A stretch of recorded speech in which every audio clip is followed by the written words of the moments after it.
Welcome to the 2020 Presidential Race Review. I'm your host, Jessica Kwong.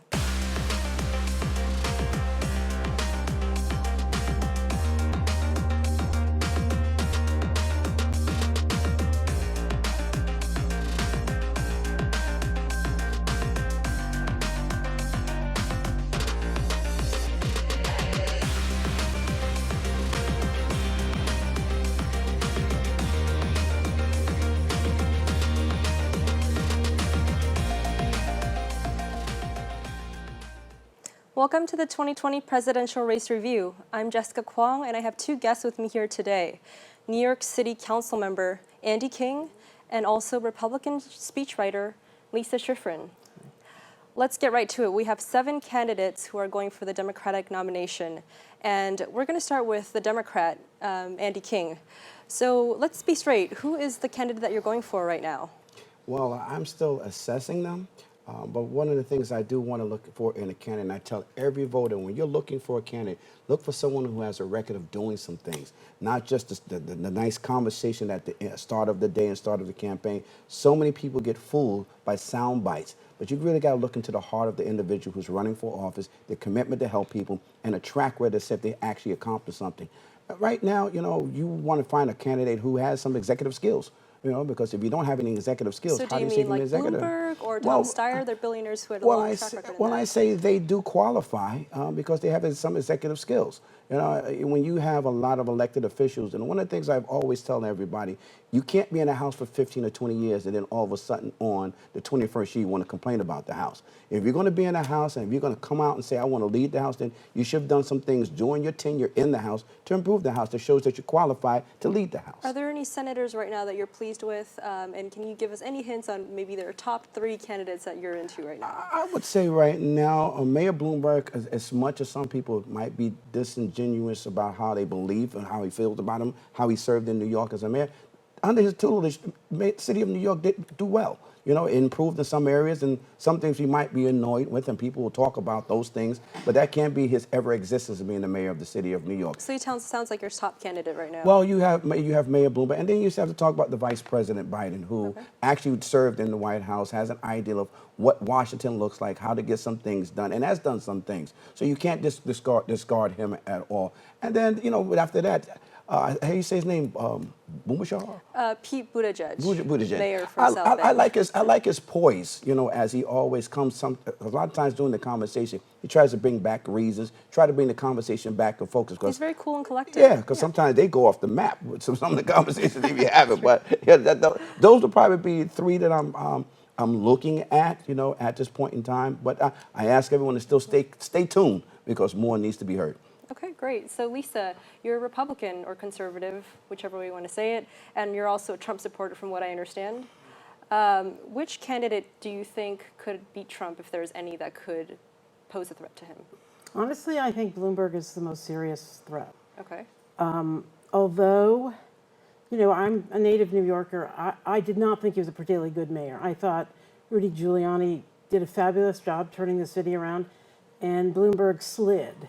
He maintained, and he did a bunch of things I thought were actually despicable, like overturning the 2-term law because he wanted a 3rd term, for which there was no real need. I also don't like the fact that he, $60 billion strikes me as double oligarch level, being able to buy what you want. And we see that happening right now. We see it happening, except the one fabulous thing about Michael Bloomberg is that he is such a terrible speaker that when he gets out there, he undercuts himself. Great. No, he undercuts himself in this astonishing way. I have to agree with He actually ran a commercial during the debate showing him speaking well at some event that was undoubtedly staged for the commercial. And then the camera flips back to him on the debate stage. Which makes him look worse, right? And blushing and saying really stupid things that undercut his entire message. Like, yes, of course I'm a loyal Democrat.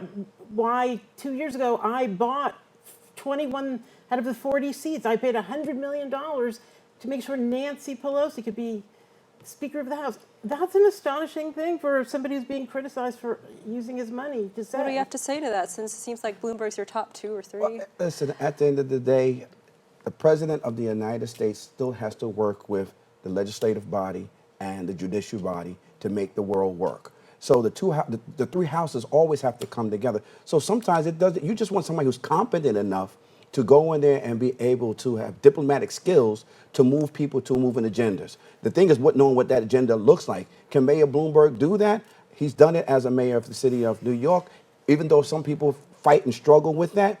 And again, Biden has done the same thing when he worked as the vice president. Well, Andy, So- it seems like your choices, Buttigieg, Biden, and remind me again. Bloomberg. And Bloomberg, Bloomberg. right? They're all moderates, right? So is that where you want the candidate and the Democratic nomination go to instead of a progressive? I believe that there has to be a balance, because if you have someone that's so way on one end, you can't see the other side of the table. And I think we have to respect everyone's positioning. And one thing I've learned about when you're talking about progressive, Democrats, Republicans, conservatives, how do we come to a meeting of the minds? Because we all make up the United States of America. And one specific group shouldn't bully another set of group because of their idealism. And I ask everyone, when we do that, we mess up America. And then we have these fights inside. And who does not benefit from that? The people, the American people don't benefit when the people who got elected to go do a job can't do a job because they're stuck on idealism as opposed to how do we get things done. Well, the reality is that Bernie Sanders is actually leading after the first three primaries, and the first three caucuses. So, what do you think about that, Lisa? I mean, you mentioned that Bloomberg you think is the biggest threat. So, I think he's a threat because at the end of the day, he's smart and he's sane and he has a real record. Is it about progressive or moderate at all? No, of course. I think Bernie is not a Democrat. He's a socialist. I remain puzzled as to why the Democratic Party allowed him to run on their platform. I think that was a mistake. I think the same thing is true about Bloomberg, except you see why they wanted him. I think Elizabeth Warren believes more or less exactly the same thing as Bernie. That little dig you had about people who complain about the House after 21 years doing nothing, that's Bernie. He was in the Senate for 20 years, did nothing, passed 3 bills, 2 of which were naming post office. And now he wants to remake the economy. So, okay. I think Amy Klobuchar, who is clearly not doing as well as you would hope, is also a very sensible, kind of rational, realistic person. I think she's a little left of where she wants us to think she is on the issues, but I think she's capable of negotiation. What I like about her is that when people start talking about free college for everyone or Medicare for all, her response is like the mom response. It's like, okay, but we can't pay for that, so no. That's a grown-up response. Right. It's not, well, we want it, so we'll find a way, which is the Warren Bernie Sanders approach. So, Buttigieg,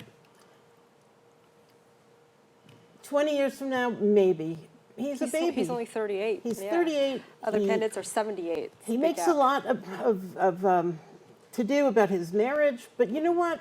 I don't care if you're married. I care if you have raised children, because that is how you grow up and deal with reality and learn that not everybody's going to listen to you the first 5 times. Right.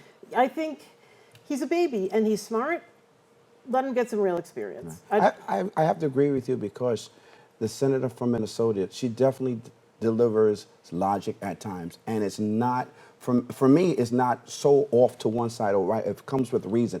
Warren and Bernie, they're on one road, and if you can't get on that road with them, hey, we're sorry. I listened to the debate last night, and I was tickled, appalled, and like, I couldn't believe my eyes at the time, because it looked like a few times like a bunch of kindergartens in there just talking over each other and just running their mouths, not respecting each other. I'm like, well, who was the statesperson in this conversation? No one was stately last night. No one. No one. There was I'm a lot of screaming on top of each other. Right. So if you're going to run for the president of the United States, you always have to maintain your poise, always have to lead people to a conversation that you can see them take them from the beginning to the end, so they can see your point of view. There was a lot of conversations that was happening that led me off a cliff. I was like, where are you going with your conversation? Well, they never really got to the substance. Yeah, they did. It is a weakness of our system, and this was true in 2016 on the Republican side, that we don't have people who run these parties, and there's no winnowing process. So you get up on a stage, and there are 25 people or there are 2 rounds of 15 each. That's not a useful kind of debate. And certainly, So you're hoping that gets whittled down pretty oh, soon? of course, yes, We're because 10 months from the election. all of these people have an image and there's a reality. And if you want to know the reality, you need to hear them and you need to read about them at length, and not the 2 minutes and then Right. talking over each Right. other. And literally, Gayle King said to, I forget which one of the candidates, oh, well, we give you a minute 15, that ought to be enough. Okay, but not if you enough. want to talk about substance. Right. Well, you know, exactly. predictions. What are some predictions on who can get knocked off? Let's say we have 7 candidates right now. Which 3 do you think are going to remain if it gets down to that point? Any guesses? Well, I think Buttigieg will be out after South Carolina because, as black leaders have pointed out very delicately, his sexual orientation will be off-putting to many voters. So, you know, it was actually shocking and interesting that that wasn't the case in Iowa. I think he's young. I think he has plenty of time. I think, He's got a lot of potential.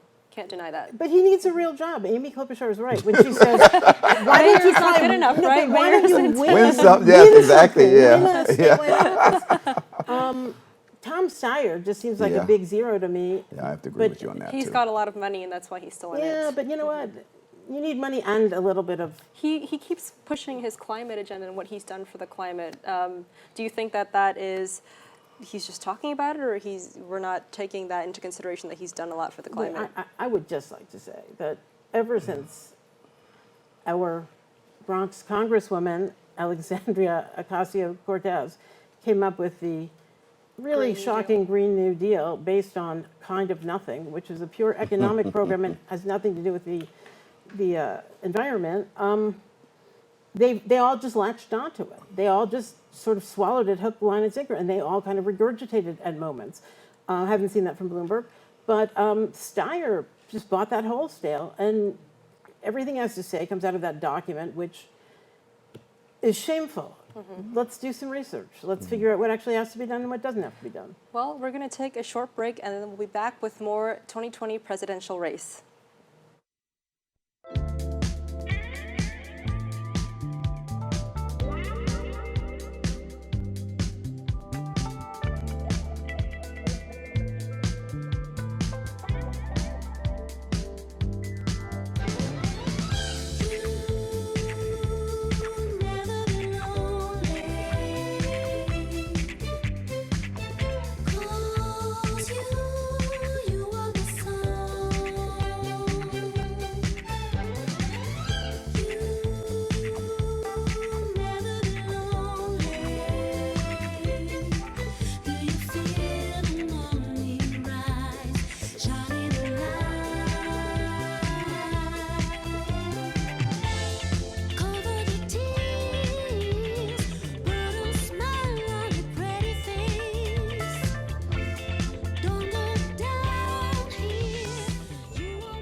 Welcome back to the 2020 Presidential Race Review. I'm here with my guests, New York City Council member Andy King and Republican speechwriter Lisa Schiffren. We're going to continue by talking about something that Pete Buttigieg said during the debate last night. He said that if the Democratic nomination goes to Bernie Sanders, then the party is going to lose and Trump is going to get elected again. What do you think about that, Andy? I think that is an accurate statement. And I think people have failed to realize is that Bernie Sanders represents a small piece of America and an American agenda. There are many people over the ages of 45 and 50 years old who are still subscribing to yesterday's story, who are still, I know you're conservative, and I understand what conservatism means in this country, but that doesn't make it horrible. You know, people still want values, and when you talk about the progressive agenda, sometimes they just let the genie out of the bottle and everything goes, and you try to get it back in.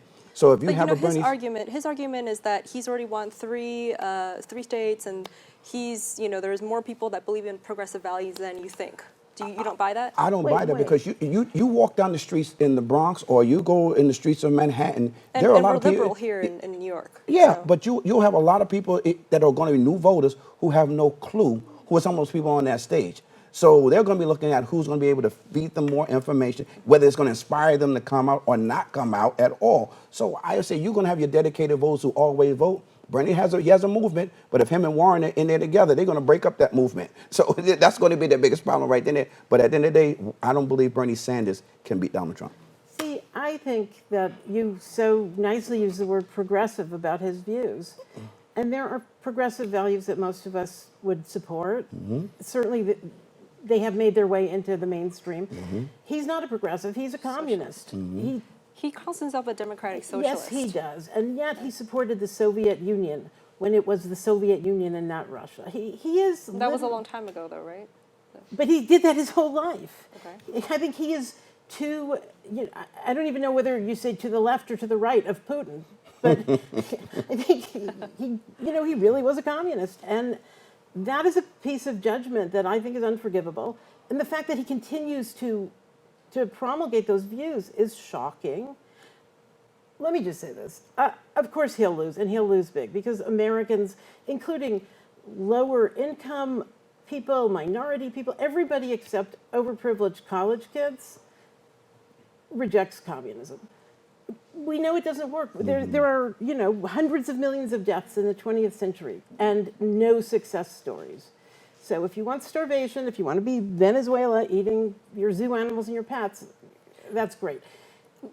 What does that say about where we are? I mean, Sanders is leading right now. So does that mean that the other candidates just aren't good and nobody likes? Well, in a way, it does mean that. It means that the fact that he has a very clear message that he articulates as well as it can be done, and that he's got this kind of cranky old man persona that many people think is authentic and intelligent. I don't know how appealing that is, though. No, but he's got the young vote. I am a New York Jew, and I have uncles, and nobody wants to be at the table with him. This is not behavior that most of us find so attractive, but it seems to have some resonance. I think the issue is this. For the most part, unless there's a real disaster, and usually an economic disaster, and right now we're in the middle of a huge boom, a president gets reelected. And therefore, the party out of power is far more likely to run a second-tier candidate. Here's an example, Bob Dole. Great Republican, everybody loved him. He clearly wanted to be the nominee of the party against Bill Clinton in 1996. But you didn't see that he wanted to win. He wanted to be the nominee, and he was. And that was fine. John Kerry wasn't going to beat George Bush. John Kerry has a lot of baggage that was never going to get past the election most is a voters. referendum of the president. It is a referendum on the president. And so lots of people, somebody like Klobuchar, some of the younger people who ran, some of the senators who were already gone, people like Andrew Yang, they lost nothing. They got their names out. We all know who they are now. If they want to come back in 2024 when it's theirs to lose, that will be better. They will have a better shot. This is Bernie's second time around. Do you think he's going to do better or worse? Oh, he's clearly doing better because Hillary isn't there to steal his votes.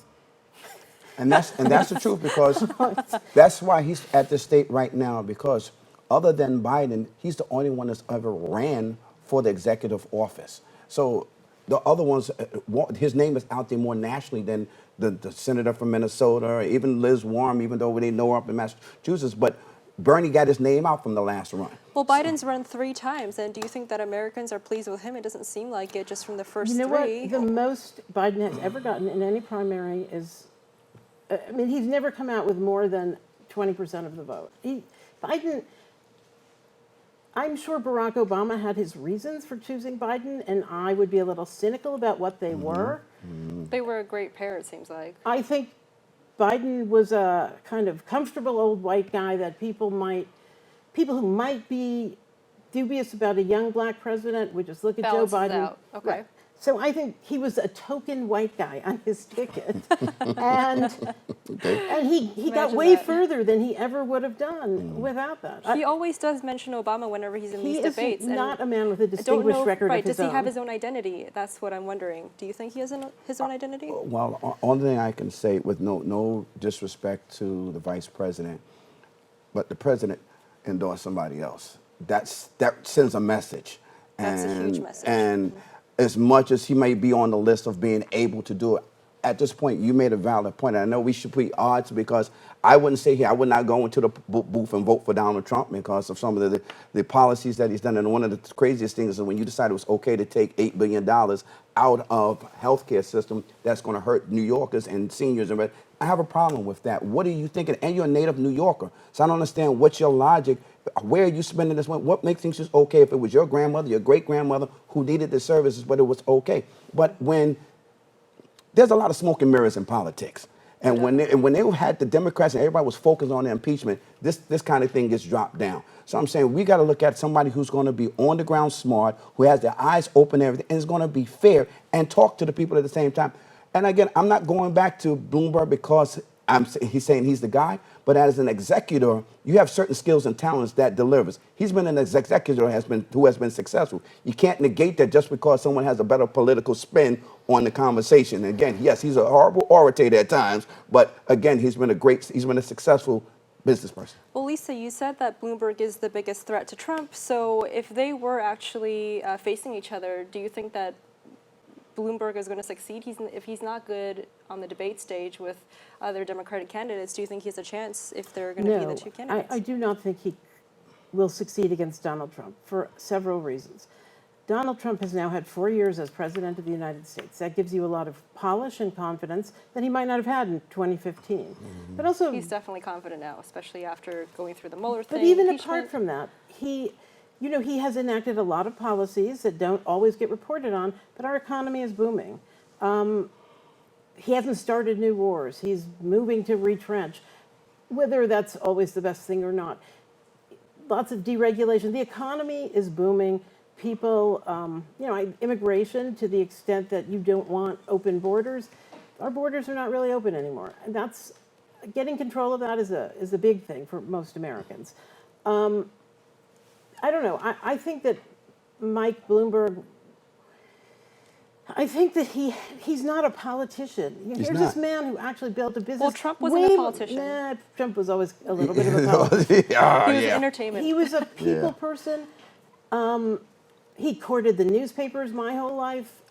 Mm-hmm. I didn't think so highly of him when he was on the front page of the New York Post for 20 straight years. But I do think that he has done a surprisingly good job. And against terrible odds, because nobody's ever been opposed in this manner. Much of it, I think, not very straight. Bloomberg made $60 billion. That is enough affirmation for his genius. This is not his field. He's not good at it. He can't outline a policy that's coherent. Now, he might be able to enact one if somebody else is feeding it to him or with his staff. That's all possible. He's not a politician, and you have Andy, to win the election. What do you think? I know Mayor Bloomberg is a horrible politician. Donald Trump has been able to smooth, move, cajole, manipulate, and just be downright arrogant and belligerent at times. And because of his arrogance, he's bullied people, he's scared people, and he's forced people to do certain things that he might not have wanted to do because he took the power of the president to work for him. You know what? But at the end of the day, you want to make sure that all Americans benefit from your policies. And he's not the one that's creating all these policies. Trust me, he has a staff that's out there doing the research, that's putting it all together. He's supposed to be the messenger. You know what? That is he's a supposed really to be good messenger. point. No, that's a great and he's a point. bad messenger at times because sometimes he disrespects people, and it's not what you say, it's how you deliver it. No, the point you just made, that he's got a staff and they're coming up with a lot of these policies.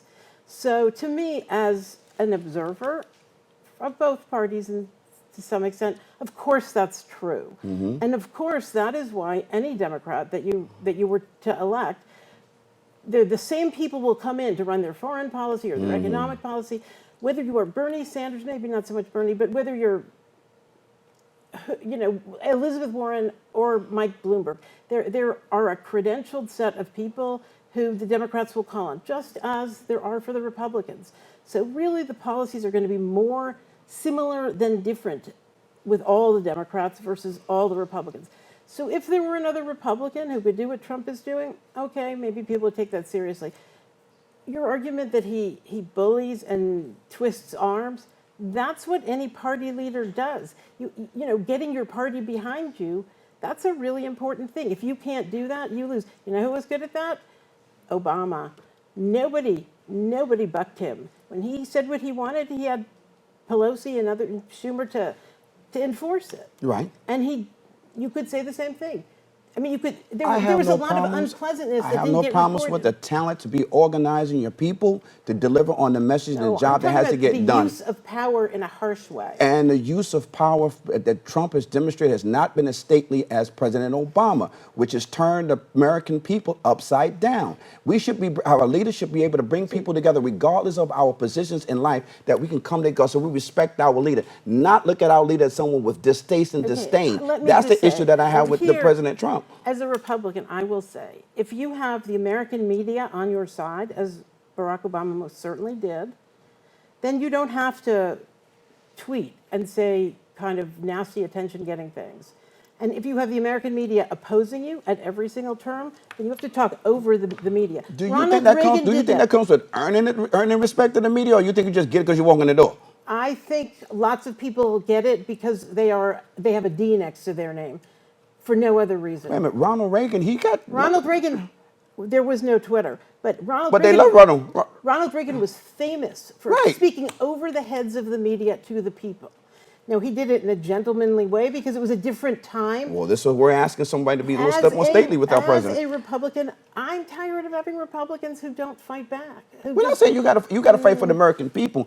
Who you fight when you're fighting back? You got to fight for the American people against all the essence that we got to deal with in the world. And the greatest problem that I have is that when you have a president, if a president can't be respected globally, that hurts us here at home. And that's what we need to respect. You can be tough and be respected, but you don't have to be. You can have to be tough and be an idiot at the same time, or disrespectful to people. I think Trump is respected around the world in the sense that people now do what America thinks ought to be done. Whether he's loved or liked, I don't think he cares about that, and neither actually do I. Okay. I have a fun question for you, Andy. So right now, given we have 7 Democratic candidates, would you choose a combo of president and vice president with whoever's on the field or not on the field right now? Who do you think would stand a chance against Trump? You know, you can say, like, just choose a pair if you can. I would have to say the senator from Minnesota, Okay. and Amy. as well as Bloomberg. I think she can give him And what who's he going to doesn't be the have. vice president? Who's going to be the president? Oh, that's easy. Well, it goes back to Bloomberg. again, who Who has would be $60 billion? who would be able to deliver a message.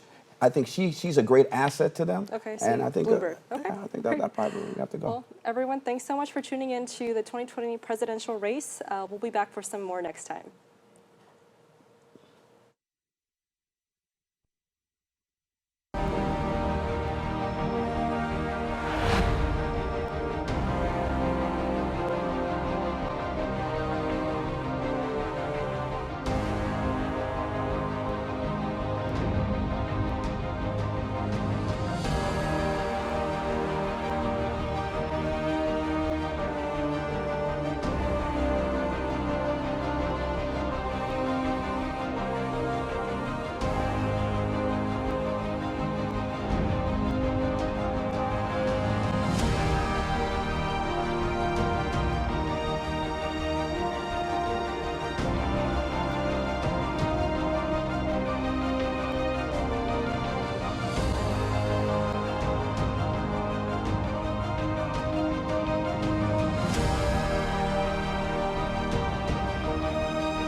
Welcome back to the 2020 Presidential Race Review. I'm your host, Jessica Kwong, and I still have with me Republican speechwriter Lisa Schiffren.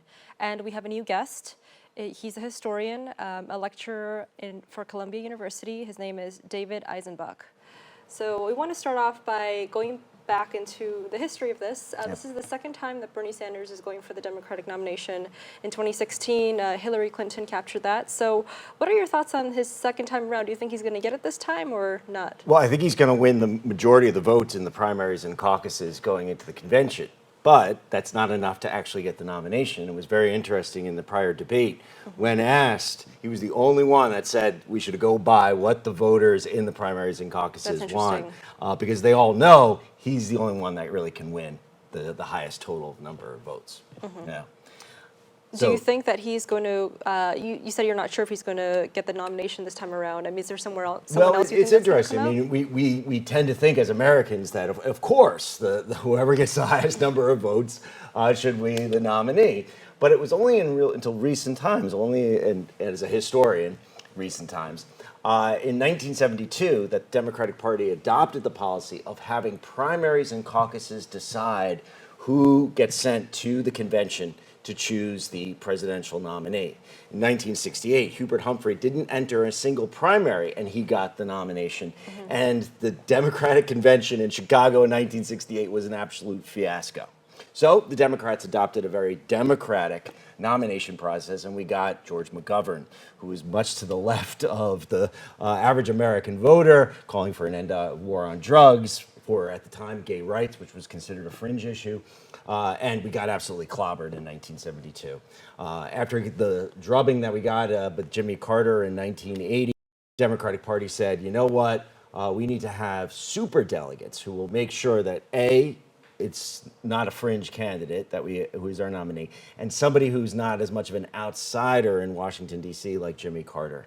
So the superdelegates were invented to kind of control the Democratic process. Is this a system that you think works? What do you think, Lisa?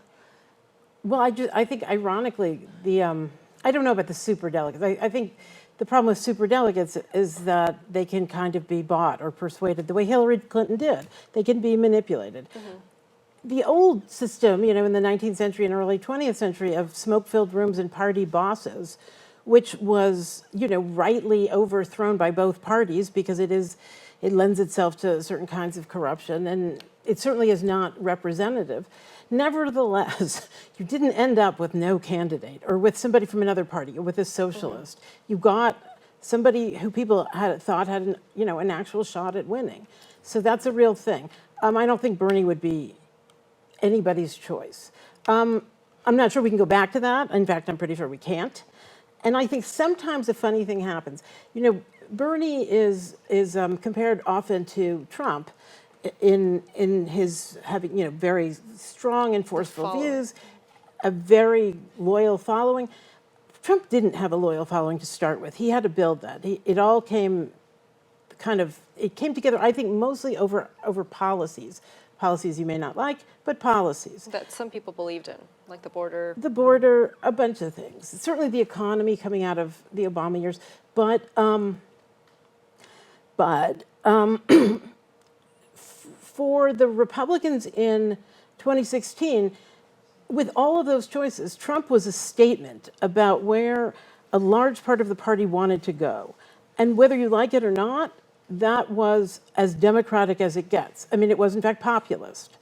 And I don't think that's quite the same thing with Bernie. I think Bernie is in a crowded field. He's getting more votes than anyone, but not because more Democrats are socialists than are anything else. Only because if you are a socialist or if you find him attractive, it's easy for him to attract all those votes. And pushing Elizabeth Warren out of the way, that's a thing that people have done strategically. They've said, she can't win, maybe he can, I'm voting for him.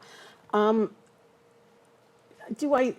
do think we need a better selection process because this is nonsense, but I don't see what that is. It's not, look, Bernie is the outsider candidate in the Democratic field, just like Trump was the outsider. The Republican establishment was against Donald Trump. Fox News was against Donald Trump, and he took that party. And Bernie looks like he's going to do the same thing. Now, the irony is that the Republicans are actually more democratic in how they allot their delegates when it comes to their presidential conventions. The Democrats are the one with this kind of party boss, super delegate capacity that can shut down a rebel contender. So, and that I think is a problem for the Democratic Party, because if they turn their back on the candidate who wins the most amount of votes, Bernie Sanders, and they nominate somebody like Mike Bloomberg, right, there's going to be a revolt in the Democratic Party. It will be a disaster for the Democratic Party. I think that's the beginning of the end of the Democratic Party. Well, you know what? That's a really interesting point. So. Don't you think the Democratic Party has kind of outlived its usefulness? I think both parties have. Well, in a lot of ways. I think Donald Trump transformed the Republican Party, and I think Bernie will transform the Democratic Party, because the fact of the matter is that under both parties, the middle class has shrunk. It has continued to be decimated, and people are sick of hearing from the elites that they don't believe anymore, whether it's the elites on CNN, the New York Times, Fox News. They would rather get their information from somebody they actually believe in. I just want to say, we do not consider Fox News elite. We might like them, we might not, but we don't consider them. Well, they have a tower in Rock Center, and they are owned by billionaires. They're a big company, so, yes. And they tell you what the billionaire class wants you to think, right? And that's true of all of these media enterprises. And the fact of the matter is that the day is done for the media elites and the party elites to decide who gets to be America's leadership. Well, Donald Trump really appealed to the people. He's got a really strong following now. So of all the Democratic candidates, which one do you think most appeals to the people? Is it Bernie or is Bernie? I mean, we know that by the numbers. And we know that it's not just college students. It's not just highly educated white people. When you look at, the Nevada caucuses, in the casino caucus areas, right, mostly Latinos, they went for Bernie. Bernie's got appeal that goes across the Democratic political spectrum. But is it strong enough to defeat Trump, his following? And it's all about the stock market. Well, wait, Where's the stock market in November of 2020? That will tell you who gets to be the next president of the United States. This is the point I was trying to make about the Democratic Party having being at a breaking point, because there really is a hard left and a soft left, and then there's the whole middle, the whole, moderate Democrats who are progressive on many things that used to be considered extreme are now absolutely central in American life, and nobody would question them. People oppose abortion, but nobody's shocked by it. Gay rights, minority, all sorts of minority issues that were a big deal in 1968 that are now just routine all around, totally accepted by everything. There is a large moderate part of the Democratic Party of all races and all classes, oddly enough. And then there's this hard left. And those two things can't coexist in one party. So I think that's what you're looking at there. Well, if we go by labels, right, socialist, right, but if you actually go by policies, you do have across the board support for Medicare for all in the Democratic Party. Bernie's plan to provide free childcare, the no tuition at public colleges and community colleges, right? Those actually have broad-based support within the Democratic Party. So when you look at him in terms of his policies, he's totally in line with the majority.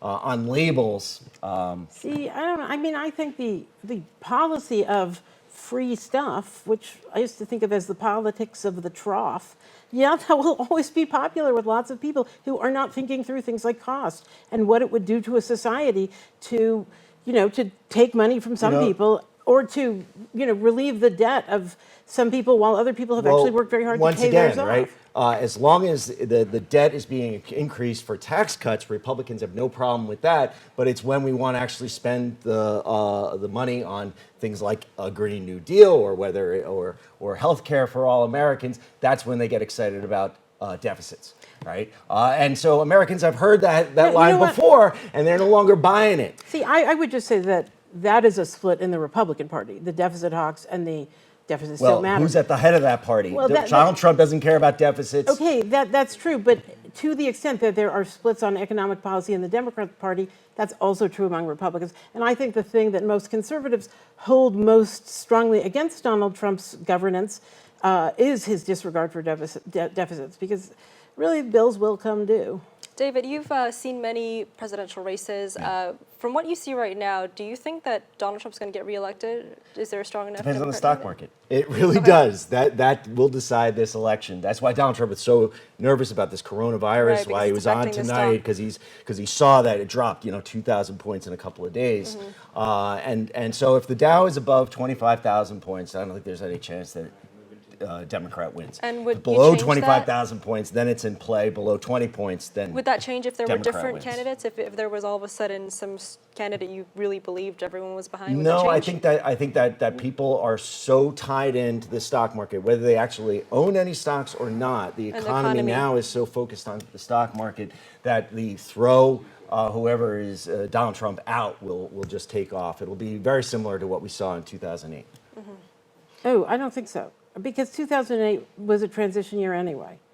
I mean, in that year, the odds that a Republican was going to win were very low going in. Because after 8 years, we throw that team out. If the stock market takes a hit, typically stock markets drop about 40% in any given drop, and we're certainly due for a crash. The due stock for a crash market thing is very drives- different than the idea of a pandemic. If the stock market dives 40%, Donald Trump's toast. Doesn't matter. They could It be, kind it could of be depends on Buttigieg, who- it could be Klobuchar, it could be Bernie. I think He's it does toast. matter because both Buttigieg and Klobuchar and several of those others, nobody looks at them and says, "Oh, you're the person who's going to get the stock market roaring." Yeah, but Donald Trump owns the stock market. He's been talking No, about no, the I stock market. certainly agree that he needs to you keep live it by the stock market, you're going to going. die by the stock market. And if it crashes, and there's a good chance it will, because the timing is... The cycles The and cycle and the cycles. That business. is We haven't wishful defeated thinking. the business. It's definitely not wishful thinking. I would never wish something like that. But the fact of the matter is, the prices of the stocks are way disproportionate to the earnings. The price-earnings ratio is How about way the out of whack. coronavirus? Is that just an extra, or is it going to? The coronavirus could be the straw that breaks the camel's straw? back. I mean, if Okay. we're actually looking at a pandemic within the United States, people are going to restrict spending, they're going to restrict travel, factories will not shut down, classes won't meet. I think Trump said that School. tonight. It could be quite disastrous. In his talk, he said, "Look, he's this cut is funding to not the going to CDC. be. There's not going to be a lot of growth this year because this is going to have real ramifications around the world." So I think that's clear. I think the question with a pandemic is different than the stock market. It is, who do you trust to manage it in a way that will keep Well, the stock keep the market, costs look, down, keep Donald Trump, deaths when he was down. running for president, was absolutely right. The stock market is a big, fat, ugly bubble. It has gotten fatter and has gotten uglier under Donald Trump. This thing is just waiting to be popped. And the question is, what pops it? The coronavirus is something that definitely could do that. We're going to take a quick break, and we'll be back with more on the 2020 presidential race review.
Welcome back to the 2020 presidential race review. I'm Jessica Kwong, and I'm here with Republican speechwriter Lisa Schiffren and also Columbia University lecturer in history, David Eisenbach. We're going to continue to talk about the presidential race, and the debate just happened in Charleston. There were seven candidates, and one of the questions that came up was, each candidate should give up their motto as well as some misconceptions about them. And I noticed that three candidates answered in sort of a joking way. Biden said, "I have more hair on my head than I have more hair than I think I do." Warren said that I don't eat that much, and Bloomberg said that I'm 6 feet tall. So when you get a question like that from a host saying, what are some misconceptions, I think that's really an opportunity to address a misconception. They seem to take it as a joke. So What do you think about that? It's I mean, hard. we had Those- Bernie. We yeah. had Bernie who said, that he's too progressive and progressive ideas don't sell. So I feel like he had a more honest answer to that. But Yeah. what are your thoughts? I think kind of cute questions like that are like the hardest questions because you they really don't reveal practice something. them. I mean, who walks around with a motto? I mean, you know what I mean? Right. That's what I was watching it, and I thought, what is my motto? A motto? What normal person I has have a some motto? values, but Also not a say motto. you could say your campaign slogan, right? I mean, Yeah, I that's know, easy, yeah. no? No, I think the safest thing was what I think Elizabeth Warren did, which is give a Bible quotation. Right. I mean, But maybe that not for, always maybe works, not right? for It's Democrats. I don't know. But if you're running in South Carolina, That might. You're right. You're right. yeah. We were talking earlier about these Democratic debates. Lisa, you're saying that there's 7 people, you don't really get into policy. I mean, what are some of the questions you would like these candidates to answer? What do you want to know about them? Or, do you think we're just going back to the same topics, climate, housing? Are we getting anywhere with these You Democratic know what? debates? Here is a topic that I think our country needs to address that, in fact, Mayor Bloomberg had to deal with, and he did some good things and some bad things. I would like to see Democrats talk about urban violence, and in particular, the kind of violence that we see excessively in minority neighborhoods, and in particular in Democrat-run cities, Baltimore, Detroit, parts of Chicago, parts of New York. And New York is on the better side of this. Downtown DC. I think Philadelphia. I would love to hear what Democrats have to say about that in a constructive way. Yeah. You know what the problem is that the moderators don't ask about urban issues. And I think this has a lot to do with the electoral college system because it heavily sort of weighs the suburbs and rural states over urban areas. That if you're running for president, specializing in urban issues, it's not going to win you any electoral swing state votes. Look, that's true, and especially because the urban poor of all races don't vote. They have the lowest voter turnout of anyone. So And the Democrats have taken them for granted, and the Republicans have written them off. That's and right. As a result, That's right. there's no discussion about those issues.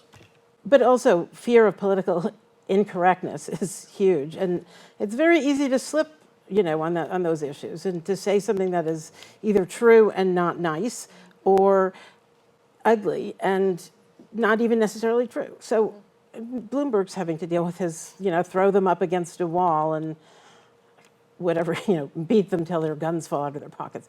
I don't know. I think there are substantive. I'd like to know what the Democrats want to do about all these wars that we want to end, the ending of which will not, in fact, create peace.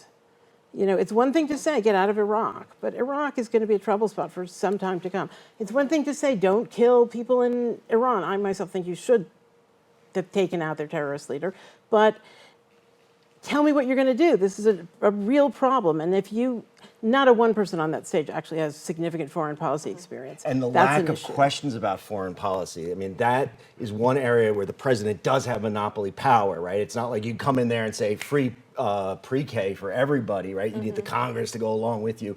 But in terms of foreign policy, that is where a president has the most power. And yet they don't have to answer any questions about foreign policy. What do you think about election interference? So we knew about that for the 2016 election. Now it's become a huge topic. Could it happen again? Did it happen before? As a historian, what do you I want to say this. We learned a fabulous thing about election interference last night from Michael Bloomberg, who pointed out that he personally had bought, he used the word bought, I bought 21, you got 40 new Democrats. I bought 21 of those seats. You know what? That is oligarchical election interference. I don't But care that that's he's an American. domestic. Yes, and it's legal. That doesn't mean it's either good or democratic or representative or appropriate. And it is shocking. It is way worse than anything that China or Russia, both of which wish us some harm, have ever achieved. And at every commercial break, then seeing a commercial from Mike Bloomberg. I mean, what kind of a debate? Right. Isn't there some ethical sort You know of what? I thought there was question there? actually a rule that you can't do that. I thought so too, or But at least there should be. So yeah, it's our fault if we allow some Russian bots on Facebook to determine our election. I it don't think happen that was the before, cause. or was- I don't think that was the cause We didn't of have our social loss media in then. 2016. We had a lousy candidate. We had a candidate who was saying that America isn't a crisis, the middle class isn't a crisis, and I don't think he addressed that during his presidency, but a whole other discussion. Hillary Clinton never talked about how the fact that the middle class is shrinking, and that's why she lost. It Also, wasn't Russian bots. Hillary is just You know, she's just You don't like Hillary. unlikable. No, it's not that I don't like her, which I don't. It's that she's not likable. And at the end of the day, certainly when I was a reporter covering politics, the silly thing reporters always said to each other was, the guy who wins is the guy you'd want to go bowling with or have lunch with. And Personable. it's not ever going to be Hillary Clinton. I don't know if it's going to be Bernie Sanders, but it's certainly not going to be Hillary Clinton. Who's the most controversial candidate? Is it Bloomberg now, or? Oh, yes. I think with the end, the non-disclosure agreements and the taxes, comments not that he releasing was the saying, taxes. the fact we still haven't heard everything, but what we have heard is ugly. And for a Democrat trying to win a nomination with the Democratic voter, it's not going to fly. I'm shocked that he's still holding his poll. Right, that is the one thing that I have loved, watching Elizabeth Warren rake him over the coals like a prosecutor. always goes after him. I find her shrill and horrible for the most part, but with this, she's just been brilliant. It's been fabulous. And it's been really good for her. It's kept her in the race because But she's she's been able still to raise money that's going to keep her going through Super Tuesday. If it was between Elizabeth Warren and Bernie Sanders, who do you think would have a stronger chance against Trump? No. Neither, so Bernie. I think Democrats aren't going to vote for Elizabeth Warren. And the reason I think that is because that's what I've seen. She's trying Yeah. to pitch herself as like Bernie now, right? But that she's more capable. And Yeah. she's You know, younger. I wrote a column a couple of weeks ago making an unusual for me feminist point, and that is this. For the very first time, we actually have a woman who is a serious, though not first-tier candidate for president in the Democratic Party, who is what feminists expected female candidates would be. A woman who, on merit, got to Yale and the University of Chicago Law School, worked at law firms, was elected prosecutor, became a political leader, was elected to the Senate from her state. That is the kind of pathway. Maybe you want some different particulars, executive experience, foreign policy experience. Nevertheless, Klobuchar really is a, up by your bootstraps, serious traditional candidate. She's not coming in from some other field. She's not somebody's ex-girlfriend. Doesn't she's have not, the baggage she's not of a wife. Clinton. Well, no, but Clinton should never have been there because she would not have been there had her husband not been Bill. It's fabulous that the pipeline has now produced somebody who is in her own right a serious candidate. Elizabeth Warren could have, should have been that, and she's not.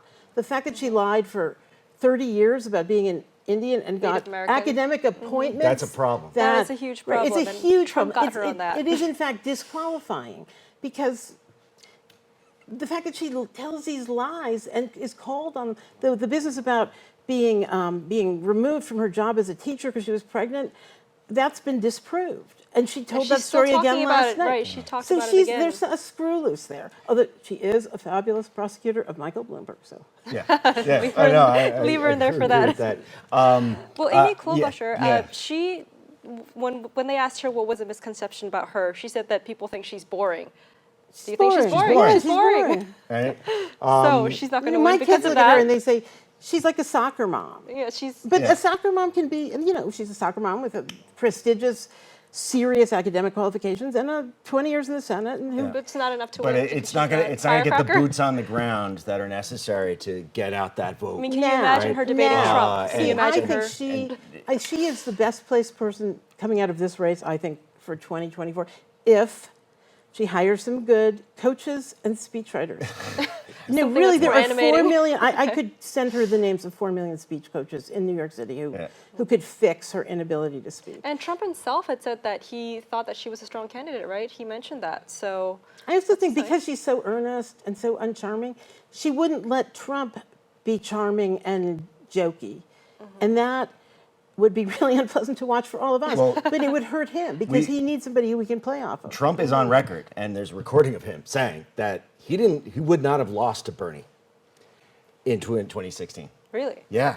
Wait, he would not have. Would not have lost to Bernie. If the Democrats nominated Bernie, Bernie would have beaten him. There's no way Trump wins Michigan and Pennsylvania. Wow, okay. And so Trump knows that Bernie he's a fighter and he can throw a Sunday punch. And while Elizabeth Warren could get into the details of policy, that's not Trump's game. Trump's game is, it's a boxing match.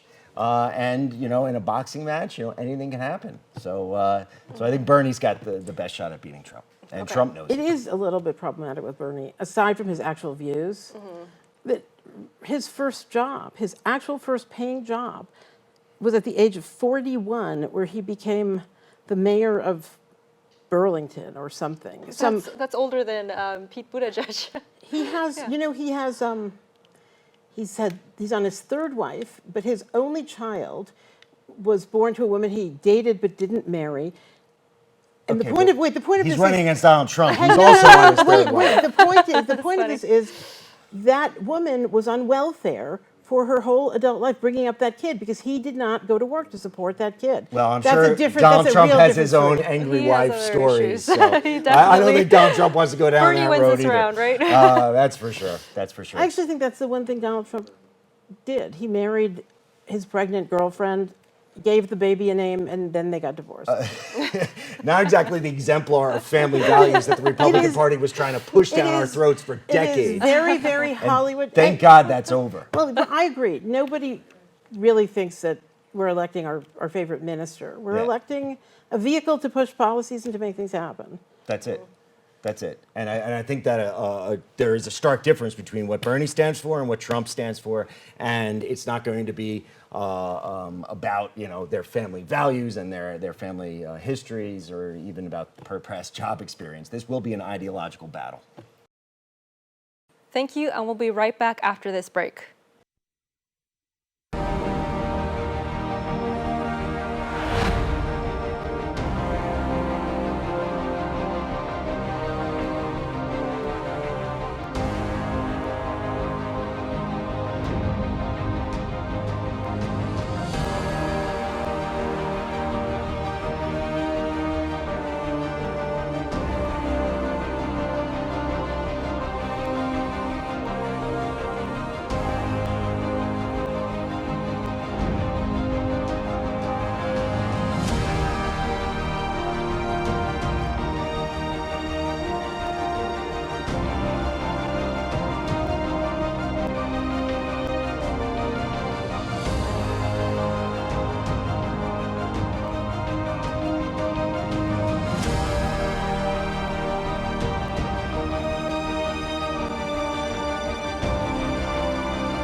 Welcome back to the 2020 Presidential Race Review. We're going to end this debate style.